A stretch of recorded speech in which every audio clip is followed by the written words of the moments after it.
I'd like to introduce Ruth McCarrell, the Living Donor Coordinator at St. Paul's. Thank you. I would just like to present an overview, and I'm sure most people are aware of this, but it's kind of the process that our patients go through when they're considering transplant. And hopefully the focus will be on living donor transplant and having a donor and recipient both ready in some kind of timely way. And so there's some key phases to the transplant assessment, and it begins in with. Oh, I thought it was, sorry. Thank you. So the key stages are, for the recipient, pre-referral, referral, workup assessment, a decision about approval or decline, and hopefully a transplant at the end. For donors, it's similar, although they self-refer, workup and assessment, approval or decline, and hopefully a donation at the end. So in each stage, there's home team and transplant team activities that we can do to help support our patients through the process. And as you will see in the pre-referral, it's mainly, the green indicates the home team, so it's mainly the activities are amongst the home team. And so early on, you'll be identifying patients that may be eligible for transplant. You'll provide some early education about renal transplant as a renal replacement therapy option, and really support the patient in selecting transplant and maybe identifying potential donors. Of course, the transplant team is always there for you to support or consult, especially on maybe borderline recipients or those you're unsure of, or sometimes we get questions about donors that may be out of country or out of province. And as we go through this broad overview, I want to remind you that throughout the day, we'll have people that are expert in each of these phases speaking to us and showing us how we can all support and help our patients through the process. So once the patient's identified and they do want to consider transplant, in the referral stage, the home team will be arranging the required pre-transplant testing. And as you're probably all familiar, there's a module in Promise which allows you to understand exactly what testing your patient needs to go through and to initiate the referral through Promise. So another very key factor throughout this patient process is to remember that if we can be really cohesive in our communication with each other, it'll help our patients through the process. So we're very fortunate in BC to have the Promise module that we've set up so that we can communicate each stage of the patient's process. Through my work throughout Canada, I've noticed that this is something that's very unique and I think a strength in BC. So I think we should continue to build on that and use that.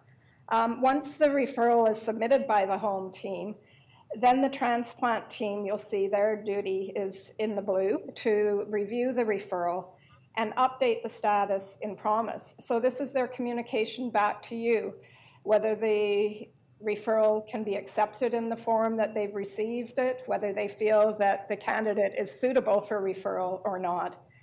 At this point, the donor team is very happy to receive calls from any potential donors. And you'll see, we'll be speaking much more about the donor process later, but that really is, the donor process is in the donor program hands.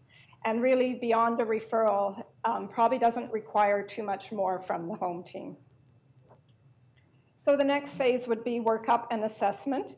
So any additional testing that may be identified by the transplant team, they may ask the home team or the primary team to help arrange that, or they may directly arrange it themselves. But this again is where direct communication would be very helpful. The transplant team will book a clinic evaluation. And somewhat this is triaged on urgency. So we look at the status of the patient. If they're very early pre and they have no identified living donors, of the hundreds of referrals we get, we can't see all patients. So they may be waiting longer for an appointment. We do try to give any patient who has lower GFR or who's already on dialysis an earlier appointment, or any, especially any recipient, that has an identified living donor. because this is something we're all working towards, hoping to have them transplanted preemptively. So after the clinic evaluation, which will be gone into in more detail later, but you know they come and they see the transplant team here. If any additional testing is required, then the transplant team may ask the home team once again to arrange that closer to home. Communication will be key here again, because sometimes the transplant team will be making those arrangements themselves if it seems more timely, or if there's consults that are necessary and they feel they should be done at the transplant center or in Vancouver. Hopefully after all of that testing, we can make a determination about the suitability of the patient for transplant. And if they're not suitable, we will discuss how the patient will be declined, whether it makes more sense. Usually if they've been seen by the transplant team, the decline would come from the transplant team. Sometimes if it's very early on in the referral stage and we've never met the patient, then it's felt that it might be best for the primary team to talk to them about why it may be unsuitable for them to receive a transplant. As you can see, we hope in the meantime that the donor team has some identified donors that we've been able to discuss options with them, whether they can be a direct donor, whether they might have to be paired exchange donor, or sometimes we have anonymous donors, NDADs, that are unattached to any recipient. The process then with the donor team is we arrange initial testing close to home, usually through the donor's GP, and then finally an evaluation with either the St. Paul's or VGH team.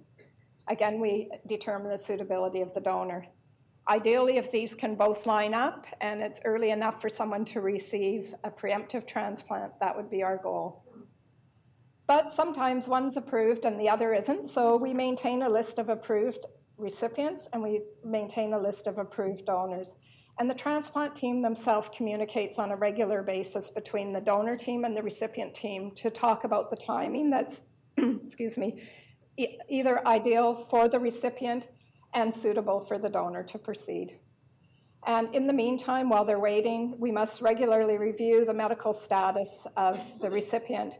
And this isn't unlike all of our recipients that are on the active wait list. So it's really imperative that the home team communicates with us any changes in their status, and the transplant team themselves will regularly review and make sure that the patient remains suitable for transplant. When we get around to planning a transplant, ideally we collaborate together. The home team knows the patient well. A lot of times when they're traveling from out of town to come to Vancouver for 3 months for their transplant, we need very clear plans for support and accommodation, and we need to understand finances. So the social workers and the teams will work together to collaborate and plan a timely transplant and support. And then just providing ongoing psychosocial, emotional support, and then communicating the transfer of care to arrange for the transplant. And the transplant will happen either at BC Children's, at St. Paul's, or at VGH. And of course, the adult donations happen either at St. Paul's or VGH. Post-transplant, I think everyone knows. Sorry, I think there's a mic on in one of the regions. So post-transplant, the recipient stays close to transplant services in Vancouver for about 3 months. And again, we'll need collaboration to transfer care back to the home province or home center. And then re-referral if we have any unstable patient or failing graft. And again, the process starts. For donors, we maintain long-term follow-up with all of our donors through medical testing on an annual basis. And we kind of have an open door policy. If they have any issues, then they can come back and talk to us at any time. So that's just to set the context for the day.